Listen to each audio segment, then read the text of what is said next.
With just over a week left for the official launch of the Samsung Galaxy S20s, we pretty much know everything there is to know.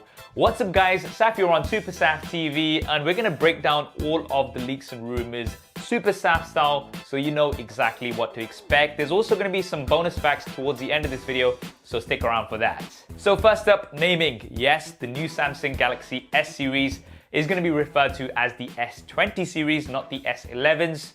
We're in the year 2020, it looks like Samsung is going in line with that, and also because we do have quite significant updates compared to last year. This is all but confirmed. We've already seen the S20 branding on some leaked renders, as well as a boot up screen on an S20 Plus device. Now this year, like we had last year, we are going to have three Samsung Galaxy S20 devices, the S20, the S20 Plus, as well as the S20 Ultra. Now the S20 and the S20 Plus are going to come in 4G or 5G versions, but it looks like, according to rumors, the S20 Ultra is just going to be available in a 5G version. Now let's talk about the displays. So firstly, sizes. The S20 is going to be the smallest with a 6.2-inch display, the S20 Plus with a 6.7-inch display, and the S20 Ultra with a massive 6.9-inch display. We're almost getting into tablet size category here, but of course the bezels are going to be very small, smaller than what we've had in previous years,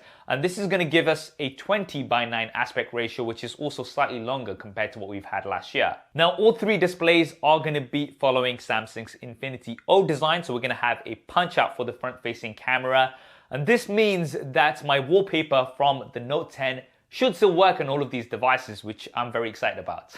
Okay, so besides that, all of these displays are going to be dynamic AMOLED displays with Quad HD Plus resolution, so they're going to be sharp, vibrant, some of the best displays in the market. And this year, they are all going to be supporting 120 Hz refresh rates. This is something that Samsung didn't include last year, so very excited to have that smooth refresh rate on the new S20s. However, there is a catch.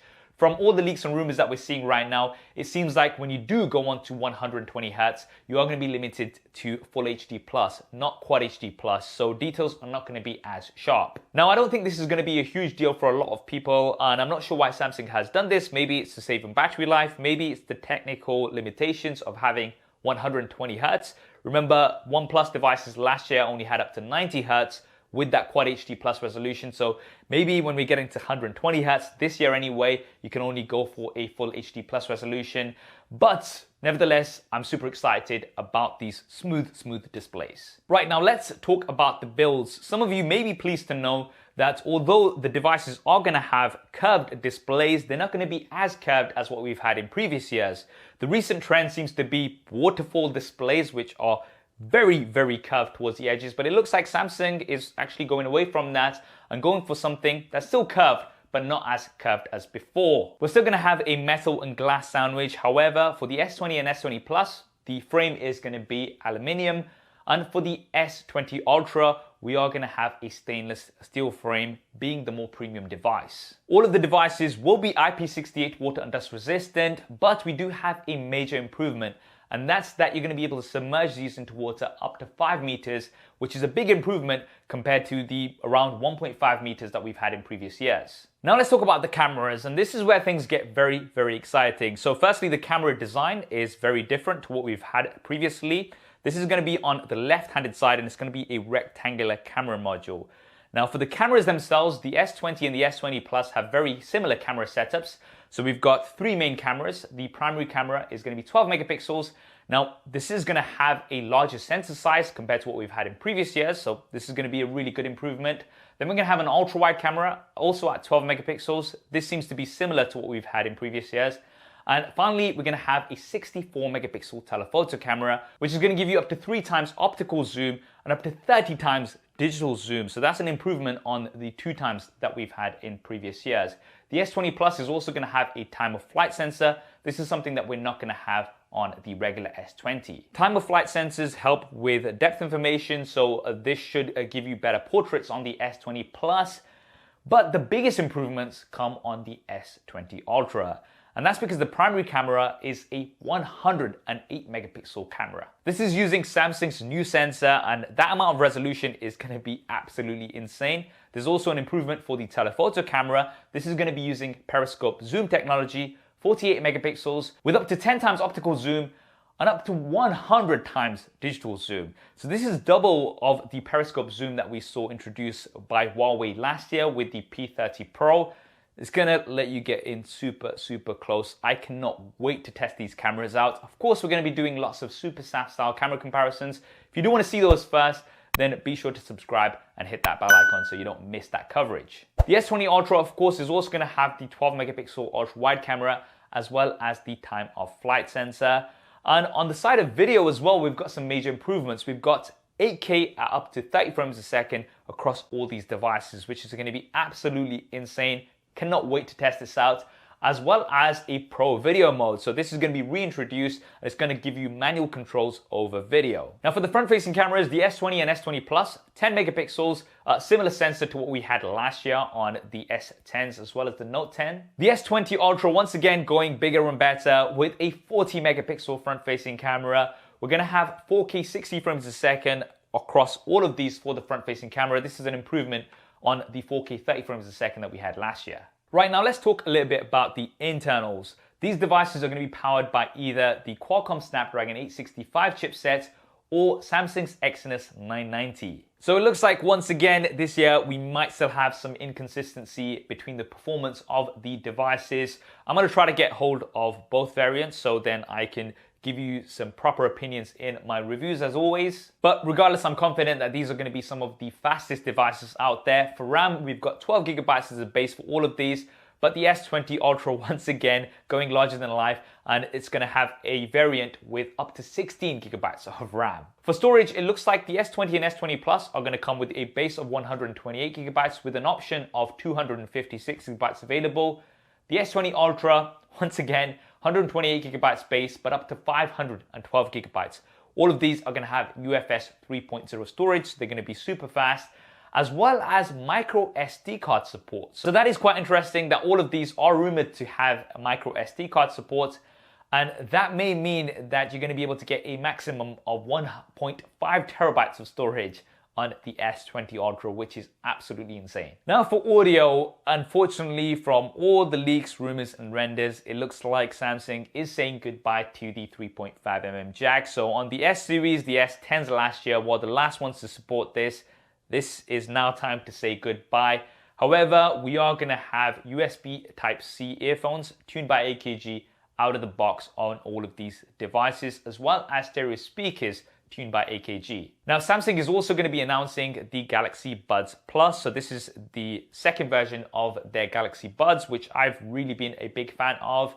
However, it looks like these are not going to have active noise cancellation, unfortunately, but they will have improved mics as well as improved battery life. And if you do pre-order the S20 Ultra, at least it looks like Samsung should be including the Galaxy Buds Plus out of the box. Now for the fingerprint scanner, it looks like Samsung is still sticking to the ultrasonic in-display fingerprint scanner that we had last year. And they're not going to be going for Qualcomm's 3D Sonic Max, which I was definitely hoping for. This gives you a much larger area and it also gives you two-finger support for extra security. However, unfortunately, this is not going to be coming to the S20 series. Maybe it will be coming to the Note 20 series. Now for the batteries, the good news is that all of these devices are going to be packing some big batteries. The S20 coming in with 4000 mAh, 4500 for the S20 Plus, and the S20 Ultra coming in with a massive 5000 mAh.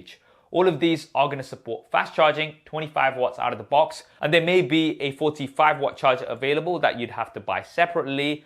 All devices are going to support fast wireless charging as well as reverse wireless charging, where you're going to be able to charge other devices like the Galaxy Buds Plus on the S20s. Right, so when are we officially going to hear about the S20s? Well, the unpack date is set for the 11th of Feb, and I am going to be doing lots of coverage hands-on from there. So once again, make sure you have subscribed and hit that bell icon so you don't miss any of that coverage. And for pricing, it's still a bit of a question mark, but we're looking at between $900 to $1,000 for the S20, between $1,000 to $1,100 for the S20 Plus, and for the S20 Ultra, around $1,200 to $1,300. Now, these will of course vary depending on your region, and the 5G variants will be more expensive to the base 4G variants on the S20 and S20 Plus. And for the release date, it looks like around the 6th of March, so quite a big gap between Unpacked and the official release of the S20s. Right, so that is pretty much everything that we know about the S20s, but don't go anywhere yet. As mentioned towards the beginning of this video, there are some bonus leaks and rumors, and these are around the Samsung Galaxy Z Flip.